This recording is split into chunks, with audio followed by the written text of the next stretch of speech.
அஸ்ஸலாமு அலைக்கும் வரஹ்மத்துல்லாஹி வபரகாத்துஹு. கண்ணியம் வாய்ந்த இல்லாமல்ல அல்லாஹுவின் நல் அடியார்களே,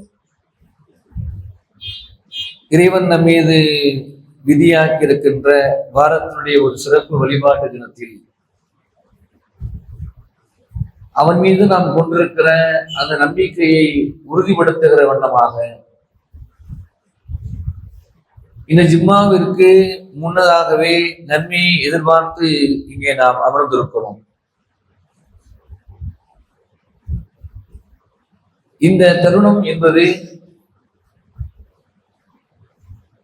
அல்லாஹ்வுடைய இந்த மாதங்களில் ஒரு புனிதம் மிகுந்த ஒரு மாதத்தில் ஒரு புனிதமான ஜும்மாவுடைய தினத்தில் அமர்ந்திருக்கிற நாம் முதலில் இந்த மாதத்தை இறைவன் ஏன் புனிதமாக்கி இருக்கிறான் என்பதை நினைவுபடுத்துவதற்கு நான் கடமைப்பட்டிருக்கிறேன். அல்லாஹ்வுடைய மாதங்கள் 12 மாதங்களில் இந்த மாதத்தில் தான்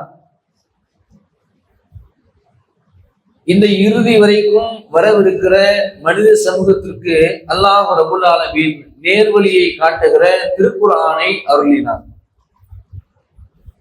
இந்த மாதத்தில் தான் குர்ஆன் அருளப்பட்ட காரணத்தினால்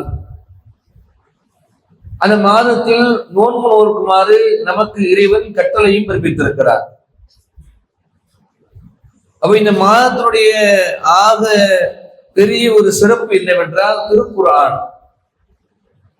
அந்த குர்ஆனோடு நம்மை நாம் ஈடுபடுத்திக் கொள்ள வேண்டும்.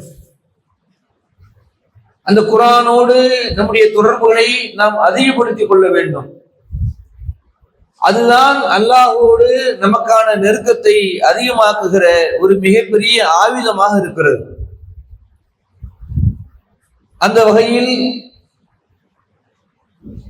ரமலான் என்கிற வார்த்தையே நம்முடைய உள்ளத்தில் ஒரு விதமான புத்துணர்ச்சியை அதிகப்படுத்துகிறது. இந்த ரமலான் நம்முடைய உள்ளத்தை பண்படுத்துகிறது. இந்த ரமலான் நம்முடைய யதார்த்தமான வாழ்க்கையை புரிய வைக்கிறது. காரணம் என்ன தெரியுமா? இந்த ரமலானுடைய மாதத்தில் நாம் செய்யக்கூடிய அமல்கள், பள்ளிவாசலுக்கு அதிகம் நம்முடைய நேரத்தை செலவழிக்கிறோம். பொய் பேசாமல், புறம் பேசாமல், அவதூறுகளில் பேசாமல், ஹராமான வருமானங்களை சம்பாதித்துக் கொண்டிருந்த மனிதர்கள் கூட இந்த ரமலானுடைய மாதத்தில் நாம் பொய் சொல்லலாமா, ஹராமாக சம்பாதிக்கலாமா என்கிற கேள்வி சிந்தனைகளை எல்லாம் சிந்திக்கிற ஒரு மாதம் இந்த ரமலான். அதிலும் நபிகள் நாயகம் ஸல்லல்லாஹு அலைஹி வஸல்லம் அவர்கள் இந்த ரமலான் மாதத்தை ஒரு மிகப்பெரிய ஆயுதமாக பயன்படுத்தினார்கள். நாமும் நம்முடைய வாழ்க்கையில் சில நேரங்களில், சில மாதங்களில், சில நாட்களை பயன்படுத்துவோம். ஒரு குறிப்பிட்ட மாதங்கள் வந்துவிட்டால் இந்த மாதத்தில் நல்ல வியாபாரம் செய்துவிட வேண்டும் என்கிற ஆசை நம்மில் பலருக்கும் இருக்கிறது. ஒரு குறிப்பிட்ட நாட்கள் வந்துவிட்டால், பண்டிகை தினங்கள் வந்துவிட்டால், அந்த பண்டிகை தினங்களில் வியாபாரத்தை பெருக்கி லாபம் பார்த்து விட வேண்டும் என்கிற ஆசையும் நமக்கு இருக்கிறது. இது மனிதர்களுக்கு இருக்கிற யதார்த்தமான ஒரு ஆசை. ஆனால் நபிகள் நாயகம் ஸல்லல்லாஹு அலைஹி வஸல்லம் அவர்களுக்கு ஒரு ஆசை இருந்தது. என்னவென்றால், இந்த ரமலானை அடைகிற பொழுது நபிகள் நாயகம் ஸல்லல்லாஹு அலைஹி வஸல்லம் அவர்கள் இயல்பு நிலையிலிருந்து மாறுபட்டு சில மாற்றங்களை தங்களுக்குள்ளே ஏற்படுத்தி கொண்டு முழுக்க முழுக்க இறை நினைவோடு அந்த மாதத்தை கழிப்பவர்களாக தன்னை மாற்றிக் கொண்டார்கள். அதனாலதான் அல்லாஹ்வுடைய தூதர்கள் ரமலானுடைய மாதம் வந்துவிட்டால் மிக்க மகிழ்ச்சி அடைந்து விடுவார்கள். பள்ளிவாசல்ல நேரத்தை செலவழிப்பதும், கடைசி 10 நாட்களில் ஈத்திகாஃப் இருப்பதும், இந்த ரமலானுடைய நாட்களில் சஹாபாக்கள் அறிவிக்கிறார்கள், நபிகள் நாயகம் ஸல்லல்லாஹு அலைஹி வஸல்லம் அவர்கள் தங்களது கீழாடையை இறுக்கி கட்டிக்கொள்வார்கள். அப்படியே ஏத்தி, எதுக்கு? தர்மங்களை செய்வதற்காகவே. தனது பொருளாதாரத்தை மீதம் இருக்கிற 11 மாதங்களும் நபிகளார் சேர்த்து வைத்திருக்கிறார்கள். அவர் வாழ்ந்ததும் பல தருணங்களில் ஏழ்மையில் தான். பல நாட்கள் வீடுகளில் அடுப்பு பற்ற வைக்கவில்லை தான். இருந்தாலும் இந்த மாதம் வந்துவிட்டால் தன்னுடைய செல்வத்திலிருந்து ஒரு பெரும் பகுதியை தர்மமாக இறைவழியில் செலவிடக்கூடிய ஒரு மிகப்பெரிய ஒரு முன் உதாரணத்தை வாழ்ந்தும் காட்டிவிட்டார்கள். குர்ஆன்ல அதை பத்தி அல்லாஹ் சொல்லுவான் பாருங்க. அல்லாஹ் ரப்பல் ஆலமீன் இந்த குர்ஆன்ல அத்-தௌபா என்கிற 9வது அத்தியாயம் 100வது வசனம், அதுல அல்லாஹ் பேசுகிறான், வமினல் அஹ்ராம் மய்யூமினு பில்லாஹி வல் யௌமில் ஆகிர், அல்லாஹ்வையும் மறுமை நாளையும் நம்புகிற கிராமவாசிகள். இங்கே அல்லாஹ் குறிப்பிடுவது செல்வந்தர்களை குறிப்பிடவில்லை. மேலதிகமாக கிராமப்புறங்களில் வசிக்கிற, அன்றாடம் தன் உணவுகளுக்காக வெகு தூரம் சென்று விறகுகளையும் இன்னவர மரக்கட்டைகளையும் தோள்களில் சுமந்து வந்து கடைவீதியில் வியாபாரம் செய்கிற அந்த ஏழை மக்களை பற்றி எல்லாம் குறிப்பிடுகிறான். அவர்கள் அல்லாஹுவையும் மறுமை நாளையும் நம்புகிறார்கள். அந்த நம்பிக்கையை வெளிப்படுத்தணுமே. வெறுமனே நான் 5 நேரம் தொழுவதனால் மட்டும் அந்த நம்பிக்கையை வெளிப்படுத்த முடியாது. அல்லாஹ் அல்லாஹ்னு திக்ர் செய்யறதால மட்டும் நம்பிக்கையை வெளிப்படுத்த முடியாது. நோன்பு வைப்பதனால மட்டும் நம்பிக்கையை வெளிப்படுத்த முடியாது. மாறாக அவர்களை பற்றி அல்லாஹ் குறிப்பிடுகிறான், அவர்கள் தங்களுக்கே இல்லாத பொழுது கூட அல்லாஹ்வின் பாதையில் செலவிடுகிறார்கள். அவங்கள்ட்ட கேட்கிறாங்களா மக்கள், நீங்க ஏன் இப்படி செலவு பண்றீங்க? உங்களுக்கே ஒண்ணுமே இல்லையே, நீங்களே அன்றாடம் கஷ்டப்படுறீங்களே, ரொம்ப தூரம் பயணம் பண்ணி போய் பொருளாதாரத்தை திரட்டுறீங்களே, நீங்க சாயங்காலம் வீட்டுக்கு காசு போட்டு போடாதால உங்க மனைவி மக்களுக்கே உணவு. அப்பொழுது அவர்கள் சொல்லுகிற வார்த்தை நமது உள்ளத்தை எல்லாம் பிளந்து எடுக்கிறது. நமது உள்ளத்துல மிகப்பெரிய ஒரு கேள்வி கணைகளை தொகுத்து வழங்குகிறது. அவர்கள் சொல்லுகிறார்கள், நாங்கள் தர்மம் செய்கிறோம், அல்லாஹ்வின் பாதையில் செலவிடுகிறோம். ஏன் தெரியுமா? இது எங்களுக்கு இறைவனின் புறத்திலும் இறை தூதருடைய புறத்திலும் எங்களை நெருக்கக்கூடிய ஒரு காரணமாக இருக்கிறது. அது அல்லாஹ் குறிப்பிடுகிறான்.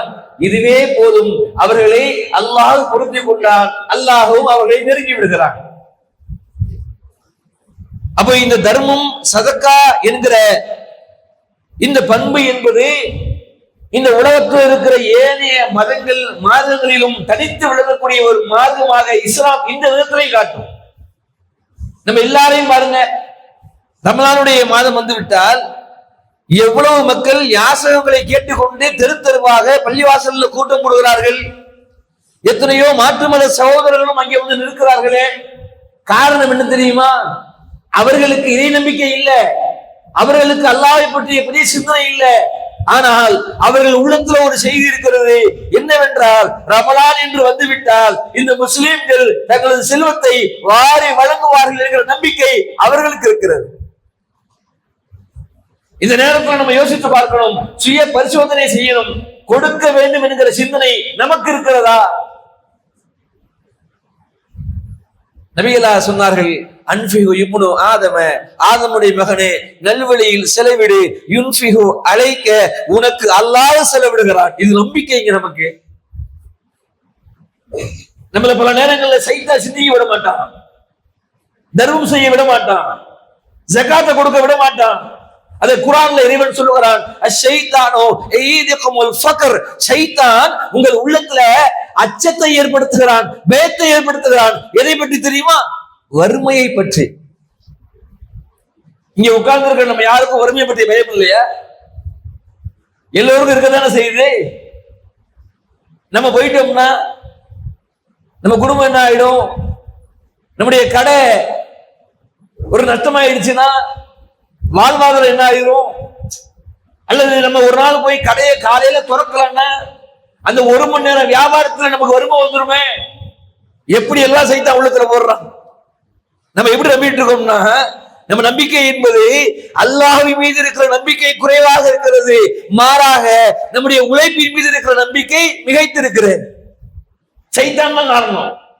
அதனாலதான் அந்த வறுமையை காரணம் காட்டி தொழுகையுடைய நேரம் வந்திருக்கும், பக்து நாங்க சொல்லுவாங்க, பள்ளிவாசல் பின்னாடி தெருவுலே இருக்கும், போக மனசு வர ஒரு 1/4 மணி நேரம் போயிடும், ஒரு 1/2 மணி நேரம் 10 நிமிஷம் இல்ல அசரையும் மகரிபையும் கடைசி நேரத்தை செருக்கிட்டு ஒன்ன ஒதுக்கி தொழுதுருவோம்.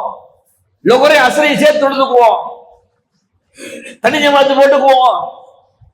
இந்த சிந்தனையில எப்ப வரும் நினைக்கிறீங்க? இந்த உலக மோகத்தின் மீது நம்மளுக்கு இருக்கிற ஆசைதான் இறைவன் கூட நம்ம நெருங்கக்கூடிய அந்த தொழுகையை தடுக்கிறது, சைத்தான் ஏற்படுத்துவான். ஆனால் இறைவன் சொல்லுகிறான், ஆதமுடைய மகனே நீ செலவு பண்ணு. யாருக்கு? நம்ம செலவு பண்றது அல்லாஹ்வுக்கா போகுது? நாம ஒரு 10 ரூபாய் தர்மம் கொடுக்கிறோம், அது அல்லாஹ்வுடைய உண்டியலுக்கு அல்லாஹ்வுடைய கஜனாவுக்கு போகுதா? அல்லது அல்லாஹ் தான் அந்த 10 ரூபாயையும் 1000 ரூபாயையும் லட்சத்தையும் கேட்கக்கூடிய தேவை உள்ளவனாக இருக்கிறானா? அல்லாஹ் இஸ்லாத்தை வாழ்வியலாக இந்த உலகத்திற்கு கற்றுத்தருகிறான். நாம் செய்கிற ஒவ்வொரு தர்மமும் நமக்கானதுதான். ஆனால் அதன் வழியாக இஸ்லாம் என்றால் என்ன என்பதை ஒட்டுமொத்த உலகத்திற்கும் இறைவன் பறைசாற்றுகிறான். அதனாலதான் அல்லாஹ் சொல்றான், நீ செலவு பண்ணுப்பா, நான் உனக்கு செலவு பண்றேன். இன்றிலிருந்து நாம் ஒரு செய்தியை நினைவுபடுத்திக் கொள்ள வேண்டும். நாம் தர்மம் செய்கிற பொழுது விரும்பி நேசித்து அதற்காக திட்டமிட்டு அல்லாஹ்வுடைய பாதையில் நான் ஒவ்வொரு நாளும் இத்தனை ரூபாய்கள், இத்தனை ஆயிரங்கள், இவ்வளவு பொருளாதாரத்தை எனது தொழிலில் இருந்து, வருமானத்தில் இருந்து அல்லாஹ்விற்காக நான் செலவழிப்பேன் என்கிற நம்பிக்கையை உள்ளத்திலே வளர்த்துக் கொள்ள வேண்டும். உகந்த மாதம் ரமலானுடைய மாதம். அதுல எந்த அளவுக்கு நம்ம கவனிக்கணும்? நபிகள் நாயகம் ஸல்லல்லாஹு அலைஹி வஸல்லம் அவர்கள் சஹாபாக்களுக்கு அல்லாஹ்வுடைய தூதர் மீது ஒரு அளவு கடந்த பாசம்ங்க. கொஞ்சம் நெஞ்ச பாசம்லாம் இல்லை. அந்த பாசம் ஏன் தெரியுமா? அவர் இறை தூதர் என்பதற்காக மட்டுமா அந்த பாசம்?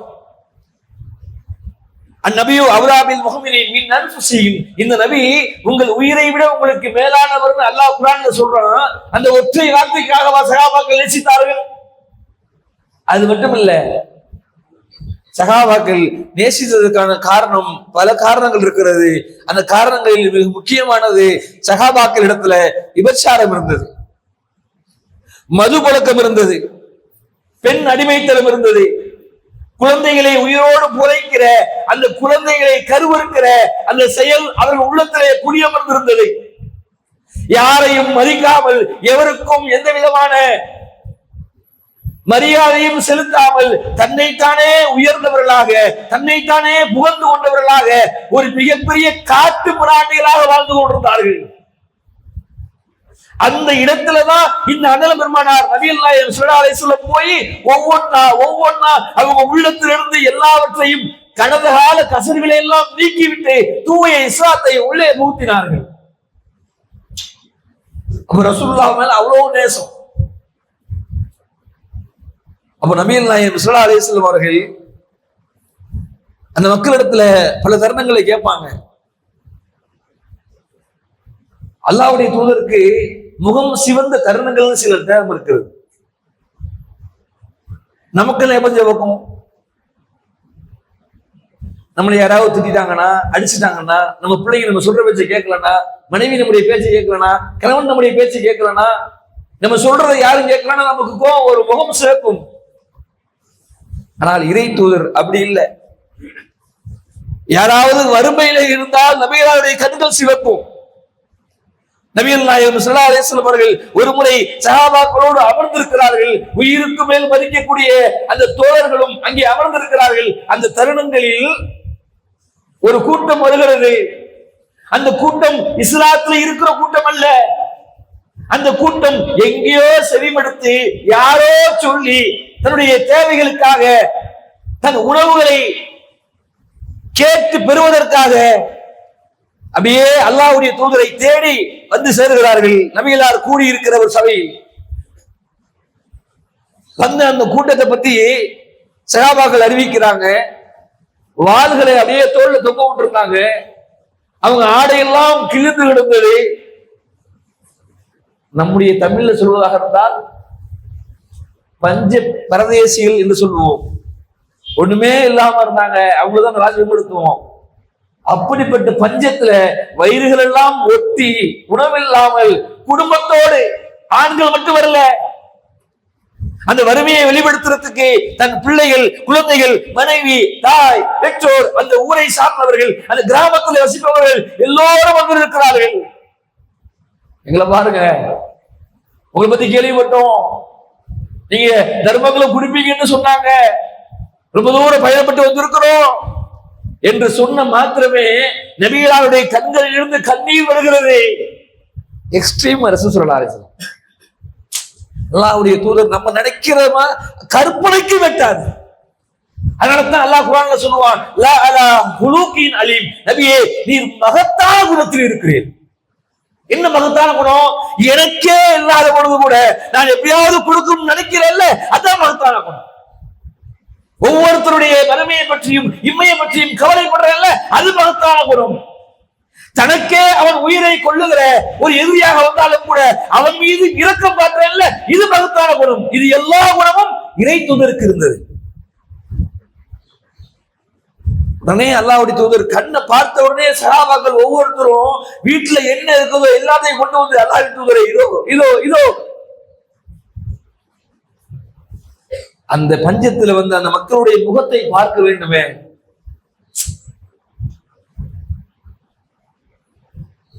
நாங்கள் உங்களை நம்பி வந்தோம், அதன் பலனை பெற்றுவிட்டோம்னு சொன்ன உடனே அல்லாஹ்வுடைய தூதர் அவர்களுடைய முகத்தை பார்க்கல, தன் தோழர்களை பார்த்தார்கள். ஒவ்வொரு நாளும் இரவிலும் பகலிலும் தனித்தனியாக பேசி அவர்களிடத்தில் இருந்த ஷிர்கில் இருந்து அவர்களை வெளியெடுத்து அல்லாஹ்வை நம்ப வைத்து அல்லாஹ்வுடைய மார்க்கத்திற்காக தன்னுடைய உடலையும் செல்வத்தையும் பொருளாதாரத்தையும் செலவழிக்கிற ஒரு கூட்டத்தை நாம் உருவாக்கி விட்டோம் என்று பார்த்துவிட்டு நபிகளார் சிரித்தார்கள்.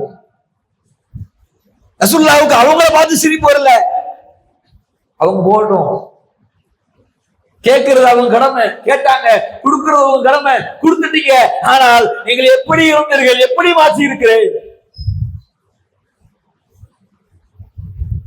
அதுலயும் பாருங்க, நம்மள சிலர் தர்மம் செய்கிறோம். தயவு செய்து கொஞ்சம் உள்ளத்துல இந்த செய்தியை உள்ளே எடுத்துட்டு போயிட்டு, இத்தனை காலமாக நாம் செய்திருக்கிற தர்மம் எல்லாம் இறைவன் பொருந்தி கொள்கிற தர்மமா என்பதை நாம் சிந்திக்க கடமைப்பட்டிருக்கிறோம்.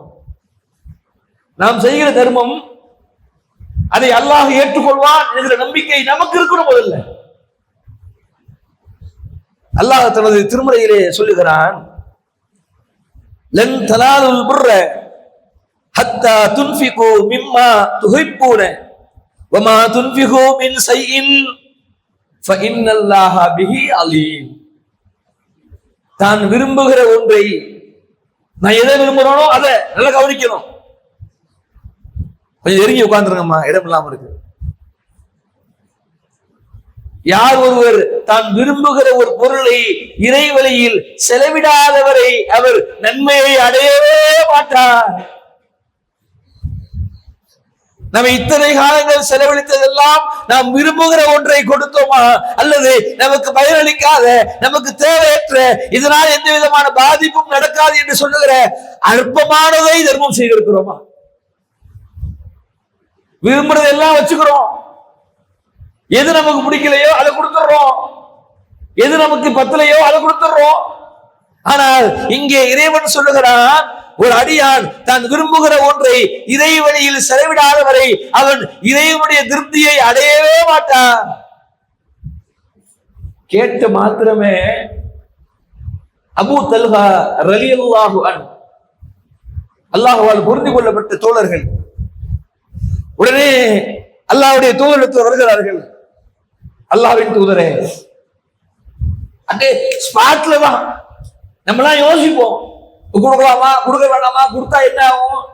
அங்க எப்படின்னா, அங்கே வளர்க்கப்பட்டிருக்கிற பயிற்சிவிக்கப்பட்டிருக்கிற அந்த நபி தோழர்களுடைய சிந்தனை என்னன்னா, அல்லாஹ் சொல்லிட்டானா செஞ்சிடணும், அல்லாஹ் தடுத்துட்டானா முடிஞ்ச அளவுக்கு போராடி அதை விட்டுறணும். இது மட்டும்தான் அவங்க என்னமா இருந்துச்சு. வந்த அபூ தல்ஹா ரலியல்லாஹு அன்ஹு சொல்லுகிறார்கள், அல்லாஹ்வின் தூதரே, உங்களுக்கே தெரியும், இதோ பைருஹா, ஏன்னா மஸ்ஜிது நபவிக்கு எதிர்ப்புறத்துலதான் இருக்குது அந்த பைருவாங்கிற பேருந்தப்பட தோட்டம். நல்ல ஒரு நீர் ஊற்று. பல தருணங்களில் நபிகள் நாயகம் ஸல்லல்லாஹு அலைஹி வஸல்லம் அவர்கள் தனிமையில் இருக்கிற பொழுது கூட அங்கதான் போய் உட்கார்ந்து இளைப்பாறுவார்கள், அமைதியாக இருப்பார்கள், தண்ணீரை பருகுவார்கள், பேரிச்சம்பழத்தை சாப்பிடுவார்கள். ரொம்ப உரிமையா ரசூலுல்லாஹ் அந்த இடத்துல கொண்டாடுவாங்க. அதை சொல்லுகிறார் அபூ தல்ஹா ரலியல்லாஹு அன்ஹு அவர்கள், அல்லாஹ்வின் தூதரே, இந்த பைருவாவுடைய தோட்டம் நான் எவ்வளவு நேசிப்பேன் உங்களுக்கு தெரியும்.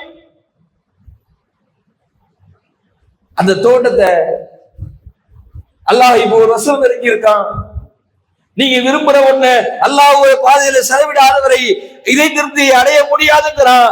ஆகையினால் இந்த தோட்டத்தை விட அல்லாஹ்வின் திருப்தியே எனக்கு மேலானது, அதுவே எனக்கு உன்னதமானது, அதுதான் எனக்கு பயனளிக்கும். ஆகையினால் இந்த தோட்டத்தை நான் உங்கள்ட்ட ஒப்படைக்கிறேன். நீங்க ஏதாவது விரும்பிக்கங்க, யாருக்காவது கொடுத்துக்கங்க, எதையாவது நீங்க பயன்படுத்திக்கங்க அப்படிங்கிற சொல்லிட்டு வேக வேகமா தோட்டத்துக்குள்ளதான் அவருடைய வீடும் இருக்கிறது, அவருடைய மனைவியும் அமர்ந்து இருக்கிறார்கள். அவங்கள்ட்ட சொல்றாங்க, அருமை மனைவியே, நீங்க வாங்க நம்ம கிளம்புவோம் இங்க இருந்து. ஏன் என்னாச்சு?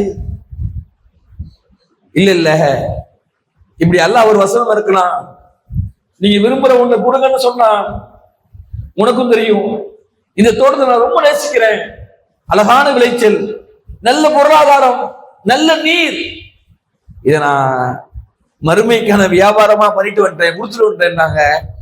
உடனே அந்த மனைவி சொன்ன வார்த்தை, நம்முடைய மனைவி மக்களுக்கும் அது போன்ற ஒரு எண்ணத்தை அல்லாஹ் தர வேண்டும், நமக்கும் அந்த எண்ணம் கொடுக்க வேண்டும். அவர்கள் சொல்கிறார்கள், உண்மையில் அபூ தல்ஹாவே, ஒரு அழகான ஒரு வியாபாரத்தை செய்து விட்டு வந்திருக்கிறீர்கள், வாங்க போலாம். உள்ளமெல்லாம் நெகிழ்கிறது. எப்படி இந்த வார்த்தை வரும்? இன்னைக்கு நம்ம இடத்துல பல ஆயிரங்கள் இருந்தால் கூட 100 ரூபாய் எடுத்து கொடுப்பதற்கு நம்ம அளவு பார்க்கிறோம். இது கொடுத்தா 100 ரூபாய் கொடுக்கிறோமே. வந்த அந்த நபித்தோழரை மீண்டும் நபிகளார் கூப்பிடுறாங்க, இப்ப நல்ல விளைச்சல் தருது, அதை போய் கொடுத்துட்டியே. இல்ல அல்லாஹ்வின் தூதரே, நீங்க கொடுத்துருங்க அப்படின்னு ஒன்னே நபிகளார் அடுத்து சொல்கிற வார்த்தை நம்மளால ஏத்துக்கவே முடியாது. அதான் எதார்த்தம். அது ரசூல் ஸல்லல்லாஹு அலைஹி வஸல்லமே வாங்கி அவரே யாருக்காவது பங்கு போட்டிருந்தாருன்னு நீங்க பிரச்சனை இல்லை. மீண்டும் அபூ தல்ஹா ரலியல்லாஹு அன்ஹு அழைத்து சொல்றாங்க, நீங்க அல்லாஹ்வுடைய பாதையில கொடுக்கணும் முடிவு பண்ணிட்டப்பா, கொடுத்துடலாம், அல்ஹம்துலில்லாஹ், அல்லாஹ் உன்னை பொருந்திக்குவான், இதை விட சூப்பரா உனக்கு அங்க கிடைக்கும், அது மாற்று கருத்து இல்லை. ஆனால் நீ உன்னுடைய உறவுகளுக்கு நீயே கொண்டு போய் கொடுக்கலாம். எப்படி இருக்கும்? இன்னைக்கு ஒரு ஸ்கொயர் ஃபீட் ஒரு காம்பவுண்ட் போடுறது, வண்டி நிப்பாட்டுறதுல இன்னைக்கு ஒரு தாயின் வயிற்று பிறந்த இரத்த பந்தங்களே அடித்துக் கொள்கிறார்கள். விட்டு கொடுக்க மனசு வரல. ஆனால் நபிகளார் சொல்லுகிறார்கள், நீ உறவுகளுக்கு முதல்ல கொடு அப்படின்னு அபூ தல்ஹா ரலியல்லாஹு அன்ஹு சொல்கிறார்கள், அல்லாஹ்வின் தூதரே, நானே பங்கிட்டு கொடுத்துறேன்னு சொல்லி தன் உறவுகள்ல யாரெல்லாம் இருக்காங்களோ அவங்களை கூப்பிட்டு இதை நீங்க எடுத்துக்கங்க, இந்த மாதிரி எடுத்துக்கங்க அப்படின்னு அர்ப்பணித்தாரே. காரணம் என்ன? நம்பிக்கை. அல்லாஹ் சொன்னான்ல, அன்ஃபிகு இப்னு ஆதம யுன்ஃபிகு அலைக்க, ஆதமுடைய மகனே நீ செலவு பண்ணுப்பா, உனக்கு நான் செலவு பண்றேன். நம்பிக்கை வரணுமுங்க. நம்ம நம்பிக்கை பலருக்கும் இல்ல, குறைவாக இருக்கிறோம். நம்ம நம்பிக்கை எப்படின்னா, எங்கத்தான் அல்லாஹ் கொடுக்குறோம், நைட்டு போலா உழைக்கிறோம், ஒண்ணு கிடைக்க மாட்டேங்குது, ஒண்ணு நிக்க மாட்டேங்குது, பரக்கத்தை இல்லைங்கிறோம். எண்ணங்களை பொறுத்துதான் வாழ்க்கை அமையும். என் வாழ்க்கையில் எனக்கு எவ்வளவு சோதனை வந்தாலும் இறைவன் கைவிட மாட்டான் என்கிற நம்பிக்கை இருந்தால் அது ஒரு நாள் என்னை வந்தே அடையும். டெய்லியும் போனா அதுதான் வந்தடையும். அப்ப நபிகள் நாயகம் ஸல்லல்லாஹு அலைஹி வஸல்லம் அவர்கள் வார்த்தெடுத்த தோழர்களும் தர்மத்துல இறைக்கிறார்கள். எடுத்துக்கங்க. இந்த கொள்கைக்காக, இந்த கோட்பாட்டிற்காக அல்லாஹ் குர்ஆனில் சொல்கிறான், அல்லாஹ் தன் நாடியோருக்கு செல்வத்தை தாராளமாக வழங்குகிறான். இங்க நம்மள பல செல்வத்தில் இருக்கிறோம். நம்முடைய உழைப்பால் ஒன்றும் நடச்சிடாதீங்க தயவு செஞ்சு. அது ஒரு முயற்சி. இரவு பகலாக உழைத்தீர்கள், அதெல்லாம் உங்களுடைய உழைப்பு, மறுக்கல. அதே மாதிரி இன்னும் பல பேர் உழைக்கிறாங்களே. அவங்களுக்கு ஏன் அல்லாஹ் செல்வத்தை கொடுக்கல? அவங்க இன்னும் அதே லெவல்ல இருக்கிறாங்களே, நம்ம மட்டும் உயர்ந்து போயிட்டே இருக்கிறோமே அப்படின்னா இது நம்முடைய முயற்சியோ நம்முடைய முழு மூளையின் திறமையோ கிடையாது. மாறாக இறைவன் என்னை தேர்ந்தெடுத்திருக்கிறான் செல்வந்தனாக. அதை நம்ம புரிந்து கொண்டால்தான் இந்த செல்வமானது வெறுமனே எனக்கும் என் மனைவியும் பிள்ளைகளுக்கானது மட்டுமல்ல, இது மக்களுக்குமானது என்கிற ஒரு எண்ணத்தை உள்ளத்திலே வளர்த்துக் கொள்ள வேண்டும். அள்ளி அள்ளி கொடுங்க, இன்னும் அல்லாஹ் உங்களுக்கு வாரி வாரி கொடுப்பான். அடுத்து அல்லாஹ் சொல்லுகிறான், இன்னும் சிலருக்கு செல்வத்தை நாம் குறைத்து வழங்குகிறோம். சகாபாக்களுக்கு கவலையாயிடுச்சு. நபிகள் நாயகம் ஸல்லல்லாஹு அலைஹி வஸல்லம் சொல்றாங்க, அல்லாஹ்வின் தூதரே, யாரு வந்து கேட்கிறது? ஏழை நபி தோழர்கள் ரொம்ப கஷ்டப்பட்டாங்க. நீங்க நம்மெல்லாம் அந்த லிஸ்ட்லயே இருக்க மாட்டோம். பெரும்பாலும் என்னுடைய கண்ணுக்கு தெரிந்து நான் கேள்விப்பட்ட வகையில அந்த நபித்தோழர்கள்ல ஏழ்மையான வறுமையில் இருந்த நபித்தோழர்களுக்கு ஈடாக நம்ம யாரும் இல்லை. நம்ம வாப்பா முன்னாடி இருந்தவங்க கூட இருந்திருக்கலாம், ஆனா இங்க பிரசன்ட்ல இல்ல. அவங்க எல்லாம் வந்து ரசூலுல்லாஹ்ட்ட கோரிக்கை வைக்கிறாங்க. அவங்களுடைய அந்த ஆசையை பாருங்களேன். அல்லாஹ்வின் தூதரே, செல்வந்தர்கள் எல்லாம் தொழுகிறாங்க, நாங்களும் தொழுகிறோம். அவங்க நோன்பு வைக்கிறாங்க, நாங்களும் நோன்பு வைக்கிறோம். அவங்க முடிந்த அளவுக்கு அல்லாஹ்வுடைய பாதையில சில உழைப்புகளை செய்யறாங்க, நாங்களும் செய்யறோம். ஆனால் தர்மம்ங்கிறத ஒண்ணு பண்ணி அவங்க எங்களை முந்திடுறாங்களே, அவங்க அதிகமா அள்ளி அள்ளி கொடுக்குறாங்களே, அல்லாஹ்வுக்குன்னா யோசிக்காம எடுத்து செலவு பண்றாங்களே, நான் எங்களால கொடுக்க முடியலையே. கவலையை பார்த்தீங்களா? நம்முடைய கவலை எப்படி இருக்கும்? அவன் வீடு கட்டினான், நான் கட்டலையே. அவன் 2 கடை 3 கடை அப்படியே வச்சுட்டு போயிட்டே இருக்கிறாங்க, நான் இன்னும் அந்த கடையிலேயே இருக்கிறேன்னு. அவனுக்கு அல்லாஹ் இப்படிலாம் கொடுக்குறானே, எனக்கு இல்லையே, நம்முடைய கவலை. ஆனால் அந்த தோழர்களுடைய கவலையை சொல்லுகிறார்கள், நன்மையில எங்களால் நிற்க முடியல, அவங்களோட ரொம்ப கஷ்டப்படுறோம். அப்ப நபிகளார் சொன்னார்கள், அப்படியா, வாங்க, சுப்ஹானல்லாஹ், அல்ஹம்துலில்லாஹ், அல்லாஹ் அக்பர், இத்தனை நாள் இந்த திக்ரை நம்ம செஞ்சுப்போங்க. இதை ஒரு திக்ரா மட்டுமே செஞ்சுக்கிட்டு இருக்கிறோம், அதனாலதான் பிரச்சனைங்க. இது திக்ரு இல்ல, இது எனக்கும் என் இறைவனுக்குமான ஒரு நெருக்கத்தை ஏற்படுத்துகிற ஒரு ஆயுதம். என் இறைவன் என் மீது கருணையை வெளிப்படுத்துவதற்காக நான் என் இறைவனிடத்தில் இறைஞ்சுகிற, அவனை புகழுகிற, புகழ் போற்றுகிற வார்த்தைகள்.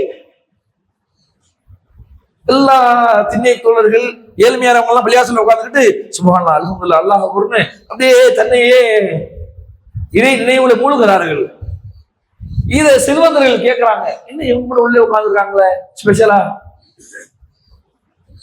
அவங்க காதுக்கு செய்தி எப்படியோ போய் சேர்த்துருச்சு. அவங்களும் உட்கார்ந்துக்கிட்டு சுப்ஹானல்லாஹ், அல்ஹம்துலில்லாஹ், அல்லாஹ் அக்பர்ன்றாங்க. வந்தாங்க ரசூலுல்லாஹ்விடத்துல, அல்லாஹ்வின் தூதரே, எங்களுக்கு மட்டும் அந்த வார்த்தையை வாய்ப்பு கொடுத்தீங்க, அங்க பாருங்க அவங்களும் செய்யறாங்க, இதை நான் ஒண்ணும் செய்ய முடியாது. என்ன விளங்குதா? நமக்கு அல்லாஹ் செல்வத்தை கொடுத்திருக்கலாம் அப்படின்னா அது ஒரு பாக்கியம். அந்த பாக்கியத்தை நம்ம பயன்படுத்துறோம். எப்படி ஏழை சகாபாக்கள் எங்களுக்கே இல்லாட்டி நாங்க கொடுப்போம்ப்பா அப்படின்னாங்களோ, அதே மாதிரி செல்வந்தர்கள் நாங்க கொடுப்போம்ப்பா அப்படி முடிவெடுத்தார்களோ, அதே மாதிரி இங்கே இருக்கிறவர்களில் நாம் தான் முடிவு செய்ய வேண்டும். நாம் ஏழ்மையானவர்களா, நடுத்தரமானவர்களா, செல்வந்தர்களா, நாம் இறைவனுக்கு உண்மையிலேயே அஞ்சுகிற, இறைவனை நம்புகிற வழியில் தான தர்மங்களை வாரி வாரி வழங்குகிறோமா என்பதை நாமே சிந்திக்க கடமைப்பட்டிருக்கிறோம். அது பெரிய கவுன்சிலிங். அது இந்த தர்மம் கொடுக்கும் இருக்குத மற்ற மற்ற மதத்துல எல்லாம் அது சடங்கு. நமக்கு எல்லாம் அதை அன்றாடம் வச்சிருக்கலாம். சகாபாக்கள் சொன்னார்கள், அகலுடைய போர்க்களம், இஸ்லாமிய போர்க்களங்கள்ல ரொம்ப ஒரு நெருக்கடியான நடந்த ஒரு போர்க்களம் அது. அந்த அகல் போர்ல நபிகள் நாயகம் ஸல்லல்லாஹு அலைஹி வஸல்லம் அவர்கள் குழி தோண்டு வரார்கள். கூட இருந்த சகாபாக்களும் ஹெல்ப் பண்றாங்க. அல்லாஹ்வுடைய தூதருக்கு அவங்களை பார்த்தோன்னே ஒரு கவலை. நம்ம சொல்லுவோம், சில பேர் இங்கேயே கிடக்குறாருங்க, இந்த பள்ளியை கட்டுற வரைக்கும் டெய்லி வராரு, தண்ணியை ஊத்துறாரு, அதை பண்றாரு, இதை பண்றாருன்னு சில பேர் மீது நமக்கே ஒரு நேசம் வரும், நேரம் செலவழிக்கிறாருன்னு. அவங்க அந்த சஹாபாக்களை பார்த்து ரசூலுல்லாஹி சொன்னோம், இறைவா இவர்களை பொருந்தியா அல்லாஹ், இவனை மன்னிச்சிரியா அல்லாஹ், அவங்க மீது நீ பரக்கத்தையும் அருளையும் பொழியா அல்லாஹ் அப்படின்னு அல்லாஹ்வுடைய தூதர் ஒரு வகையான பாசம் கலந்த அழுகையோடு சொல்கிறார்கள். அப்பொழுது அவங்க சொல்றாங்க, இறைவா இந்த தூதர் எங்களிடத்தில் வந்திருக்காவிட்டால் நாங்கள் தொழுது இருக்க மாட்டோம் இறைவா, நோன்பு வைத்திருக்க மாட்டோம் இறைவா, தர்மம் செய்திருக்க மாட்டோம் இறைவா. இதோ எங்கள் வாழும் காலமெல்லாம் அல்லாஹ்வின் பாதையிலும் அல்லாஹ்வுடைய தூதரோடும் எங்கள் வாழ்க்கையை நாங்கள் அர்ப்பணிக்கவும் தயாராக இருக்கிறோம். எதிரிகள் ஒருபோதும் இந்த தூதரையும் இந்த இஸ்லாத்தையும் அழிப்பதற்கு நாங்கள் இடம் தர மாட்டோம் என்றார்கள். என்ன விளங்குதா? இஸ்லாம் அங்கே போன பிறகுதான் அந்த மக்களிடத்திலேயே தர்மம் செய்ய வேண்டிய எண்ணம் ரத்தத்துல பாஞ்சிருச்சு.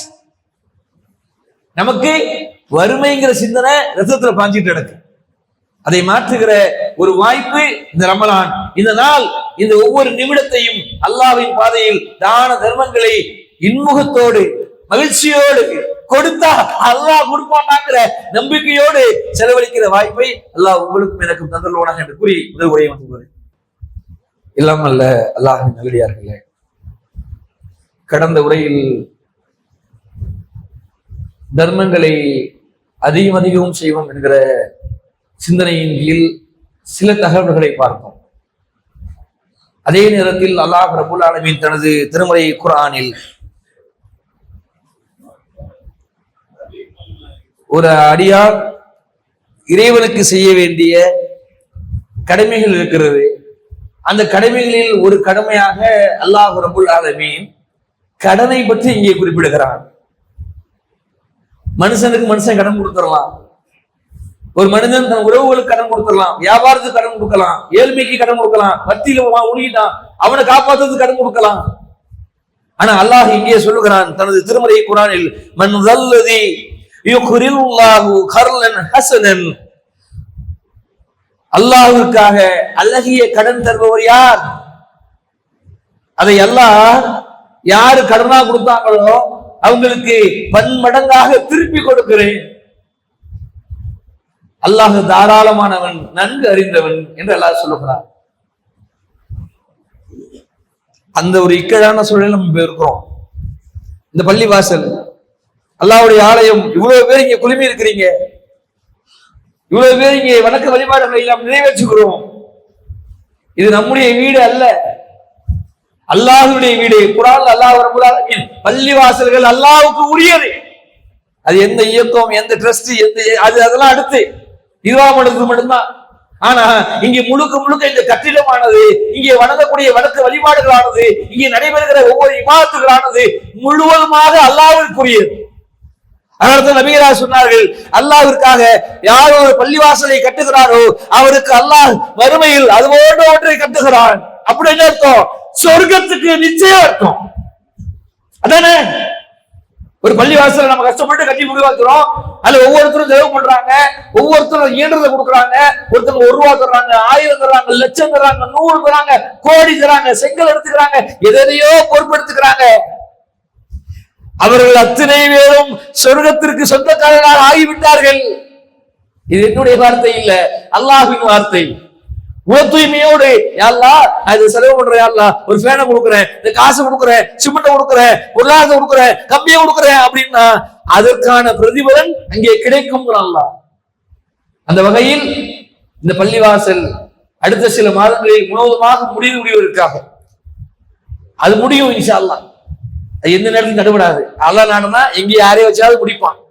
ஆனால் இந்த அழகிய கடனுடைய தகுதியாளர்களாக நாம் மாற வேண்டும். ஒவ்வொருத்தரும் இங்க வந்திருக்கிற ஒவ்வொருத்தரும் என்னுடைய பங்காக நான் இது அல்லாஹ்வுக்கு தர்றேன், என்னுடைய மௌத்துக்கு முறைக்கு அல்லாஹ் எனக்கு தருவான்.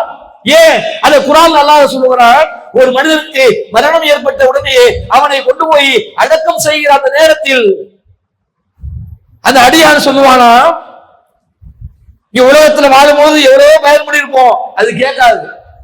எவ்வளவோ படிச்சிருப்போம், அது மனசுல நிக்காது. மௌத்துன்னு ஒண்ணு ஆன உடனேயே, உறவுகள் எல்லாம் சந்தூக்க தூக்குன உடனேயே, கொண்டு போய் கபருக்குடியில இறக்குன உடனேயே அவன் சொல்லுவானாம், இறைவா ஒரே ஒரு வாய்ப்பு கூடியா, கொஞ்சம் அவகாசம் கூடியா.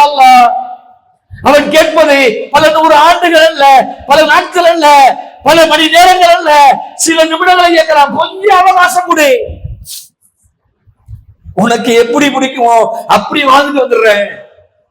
என்னிடத்துல வீட்டுல செல்வம் இருக்கிறது, அந்த செல்வத்தை உனக்கு தர்மம் பண்றேன், உனக்கு அழகிய கண்ணு கொடுக்கிறேன் என்று கெஞ்சுகிற வார்த்தையை திருமறை குர்ஆன் குறிப்பிட்டே காட்டுகிறது. அந்த பாக்கியத்தை அப்பொழுது போய் கிடைக்காத ஒரு பாக்கியத்தை கெஞ்சக்கூடாது. தற்பொழுது நமக்கு இருப்பதுதான் நிரந்தரம்.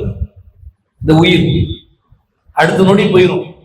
அது போகிறதுக்கு முன்னாடி இன்ஷா அல்லாஹ் அல்லாஹ்விற்காக அள்ளி கொடுப்போம், அல்லாஹ் அதையும் அள்ளி கொடுப்பான் என்கிற சிந்தனையோடு இந்த ஜும்மாவுடைய உரையை முடித்து போகிறேன். வாஹிரு தஅவானா ரப்புல் ஆலமீன். அஸ்ஸலாமு அலைக்கும் வரஹ்மத்துல்லாஹி வபரகாத்துஹு.